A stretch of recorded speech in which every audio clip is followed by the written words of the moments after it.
Ever felt frustrated when users insert rows or columns in Excel, even when they're not supposed to? It messes up formatting, shifts data, and creates unnecessary chaos.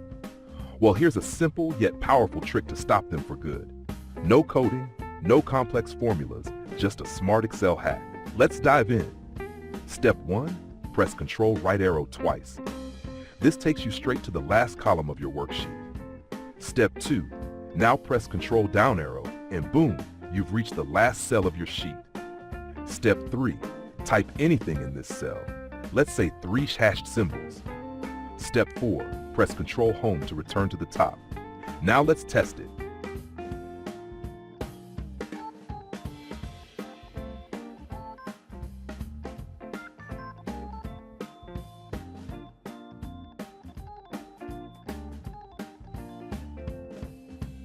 Users can no longer insert rows or columns. It's that easy. Sounds cool, right? But do you know why this happens?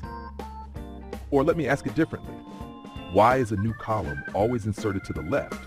And why does a new row appear only above the existing ones? Well, here's the logic behind it. When you insert a column, Excel shifts all the existing data from the selected column to the last column to the right. It then pastes the data after the number of selected columns. Similarly, when you insert a row, Excel moves all data from the selected row to the last row downward and pastes it accordingly.